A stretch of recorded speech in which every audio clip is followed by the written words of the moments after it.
Hello les amis, petite vidéo un petit peu différente. Oh, j'ai le soleil dans le dos, je pense que on ne doit pas bien voir. Alors attendez, je vais tourner. Voilà, là je pense que c'est un petit peu mieux.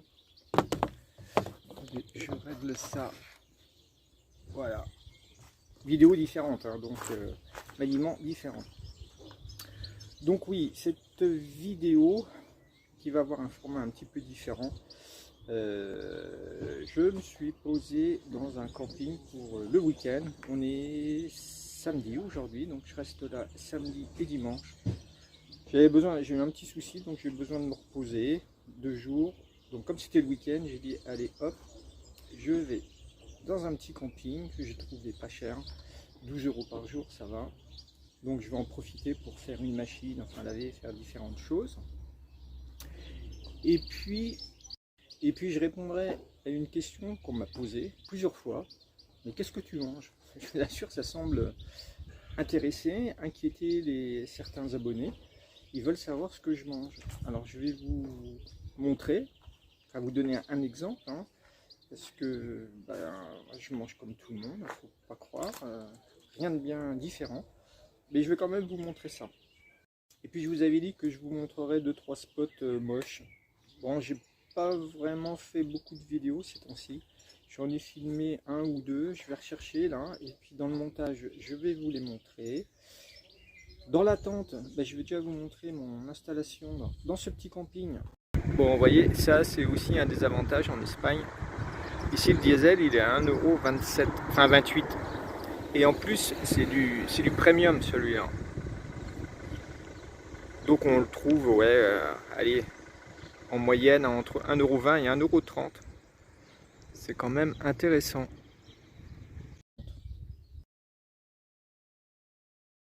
Bon, bien voilà un endroit pas formidable. Il y a pire, mais bon, c'était pas terrible. Bon, je suis arrivé tard, et ben je repars tôt. Voilà, bon, en plus le ciel est nuageux. Il y a du monde. Ouais, j'ai pas trop aimé. Et ben je m'en vais. Là, j'étais à pas très loin de Mazerone. Allez hop, je reprends la route. Là, je suis à Alicante, en plein centre-ville. J'ai trouvé ce parking près d'un port avec une petite plage. J'ai trouvé ça grâce à Park4Night. Quand on est en pleine ville, Park4Night c'est pas mal, ça permet de trouver des endroits. Mais dès qu'on est en pleine nature, tout ce qu'ils proposent, c'est toujours surpeuplé. Alors, j'utilise pas. Mais en ville, c'est top, parce qu'il y a vraiment plein de parkings avec des stationnements, comme là, plutôt sympa. Donc j'ai passé la nuit là, et là je vais reprendre la route direction Valencia. Bien, là maintenant je suis à Valence, enfin je suis un petit peu au-dessus de Valence, à une dizaine de kilomètres. Je vais passer la nuit ici, sur ce terrain. Je suis déjà venu l'année dernière ici. En fait, je suis dans une communauté, enfin des gens qui vivent en communauté, et qui accueillent des voyageurs. Donc là c'est plutôt sympathique. En plus je suis tout seul. Là-bas derrière c'est une orangerie. Bon je vais bien dormir. Et puis demain, je sais pas. On va voir ça. On va réfléchir. Et bien sûr, l'indispensable, mais ça coule de source, les petits bouchons sous les essuie-glaces quand il fait chaud. Ça évite que le caoutchouc colle sur le pare-brise. Voilà. Bon, ça, c'est les tongs qui sortent de la douche, donc elles sèchent. Voilà, donc les petits bouchons, je vous confirme, c'est toujours très efficace. Donc, vous voyez, je suis installé là. J'ai sorti tout mon bazar. Bon, l'endroit est quelconque, mais ça va, ça passe. C'est calme, donc ça va. Il y a de la verdure, il y a des arbres. Bon, il y a du ciel bleu, donc c'est formidable. Et vous voyez, bon, il y a un petit peu de monde. Mais c'est normal. Hein. C'est un camping, mais bon, ça reste acceptable. J'ai sorti ma chaise, le petit banc. Vous voyez, tellement j'ai l'habitude, j'ai même sorti ma douche solaire, sachant qu'ici il y a des douches, donc je vais quand même utiliser les douches du camping. Et je vais aller voir ça. Par contre, les toilettes, non. Les toilettes, non, non, non merci. Hein. Moi, je préfère mes petites toilettes sèches à moi. Je fréquente pas les toilettes publiques. J'en ai un autre là. Vous voyez, il y a tout ça. Et c'est bourré de Hollandais. On pourrait se croire en Hollande presque. Vous voyez, il y en a quand même leurs antennes. Alors là, il faudra qu'on m'explique. Là, de ce côté-là, il n'y a personne. Tout le monde est regroupé là-bas. Alors pourquoi? Point d'interrogation. Peut-être l'exposition solaire, je ne sais pas. Donc pour répondre à ceux qui se questionnaient sur ce que je pouvais bien manger, eh ben, on va faire un petit tour dans mon frigo. Je vais vous montrer ça. Sachant que là, il n'y a pas grand-chose parce que j'ai pas fait de courses récemment. Donc voilà, j'ouvre le frigo. Premier étage. Bah, tout ce qui est l'étage, hein, les desserts, les petites choses, voilà, sympathiques. Il y a quoi? Ça, c'est... Je sais plus ce que c'est. Ça, c'est très bon. Ça, c'est des tiramisu. Bon, du beurre. Des yaourts Greco. Je sais pas si vous connaissez. Ici, on en vend beaucoup. C'est pas mauvais. Ah oui, ça c'est des panna cotta. Bon, c'est bon. Et j'ai même trouvé un morceau de brie en Espagne. Incroyable. Ouais, ça fait toujours plaisir. Et puis moi, je suis amateur de fromage. Bon, ouais, c'est du brie pasteurisé, mais bon, enfin, c'est pas grave. En dessous, qu'est-ce qu'il y a? Bah, ça, c'est des olives, ce que j'aime bien. Ça, c'est du tzatziki.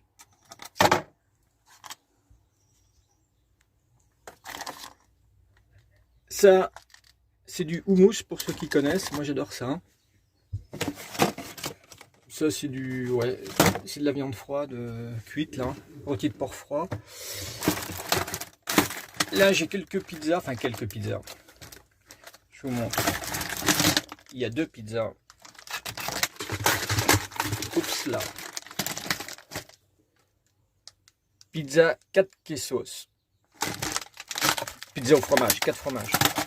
Donc, ça dépanne. C'est bien pratique quand on s'arrête tard ou qu'on a la flemme. De la salade. Ah oui, moi, je suis un mangeur de salade. Ça, c'est du jambon fumé, enfin du jambon cru fumé, appelez ça comme vous voulez.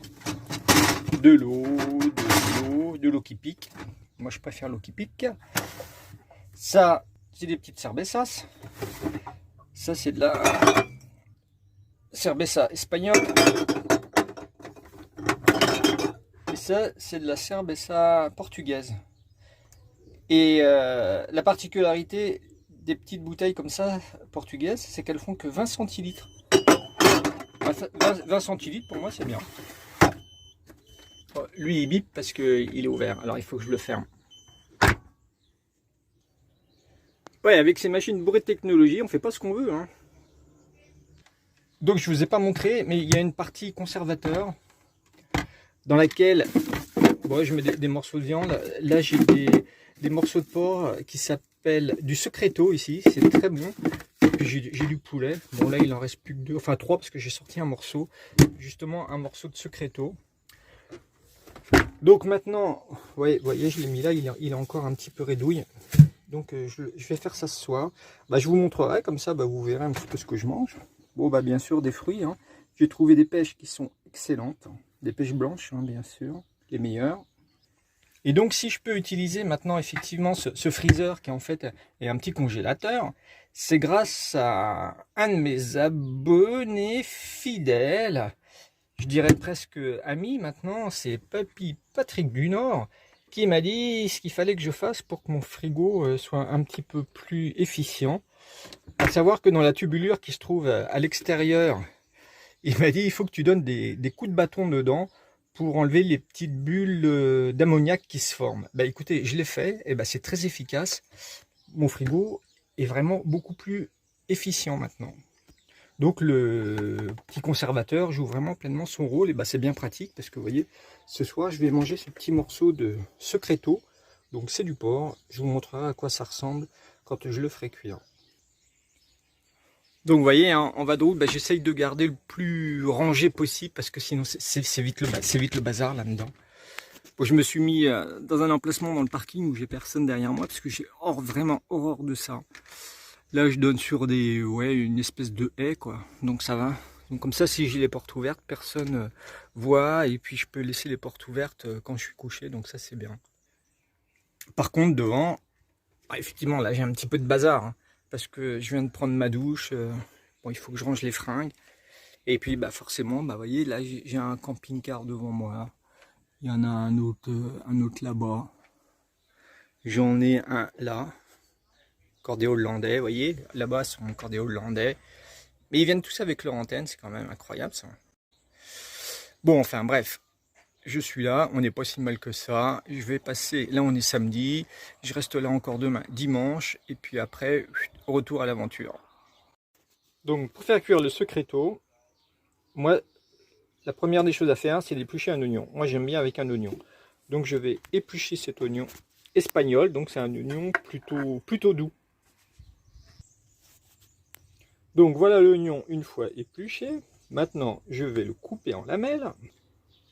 Donc voilà les oignons émincés, on va dire. Maintenant, je vais mettre une poêle de l'huile d'olive. De l'huile d'olive extra vierge, bien sûr.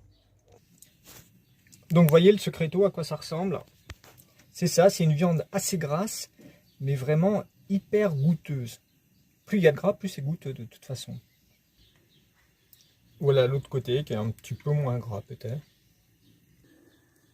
Bon, vous voyez, l'huile est bien chaude maintenant, donc je vais mettre la viande dedans. Allez, hop, je prends la viande et on la met dans la poêle. Voilà, je vais la laisser dorer des deux côtés et ensuite j'ajouterai les oignons. Je fais pas revenir les oignons avant parce qu'après je peux tout cuire à couvert. Parce que les oignons sont fondants, je trouve que c'est bien meilleur. Allez, je vous montre ça après. Donc vous voyez, c'est revenu, j'ai rajouté les oignons, j'ai salé, j'ai poivré. Et ben maintenant je vais laisser cuire ça à couvert pendant un certain temps. Hop. Il faut que ça cuise au moins 10 minutes de chaque côté. Plus c'est cuit, meilleur c'est ça. Et puis en légumes, je vais pas m'embêter parce que j'ai vraiment la flemme. Je vais faire, je pense, une petite boîte de petits pois carottes. Vous voyez, une petite boîte comme ça. Donc j'ai fait un petit stock avant de partir. Oui, il m'en reste encore quelques-unes.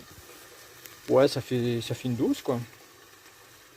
U, ça doit vouloir dire super U, hyper U, enfin je sais pas. Petits pois carottes. Voilà. Bon bah je vous montre, une fois que tout ça c'est cuit, je vous montre le résultat. Donc une fois cuit, voilà à quoi ça ressemble, ma petite affaire. Donc la pièce de viande, les petits oignons qui sont là, et puis voilà, petits pois carottes. Bon, je suis pas un viandard, hein, mais voilà, c'est bon pour la santé, il faut manger un peu de viande de temps en temps. Donc vous voyez, dans l'assiette c'est écrit coco vin, mais c'est pas du coco vin. C'est juste des assiettes qui me suivent depuis un certain temps. Des assiettes que j'adore. Donc voilà, allez, bon appétit! Bien voilà pour cette vidéo qui change un petit peu des formats habituels. Moi j'ai hâte de reprendre la route. Eh bien je vais donc vous dire à très vite pour la suite des aventures. Je me dépêche un peu parce que là vous voyez il faut que j'aille chez le coiffeur. Bon allez, à très vite pour la suite.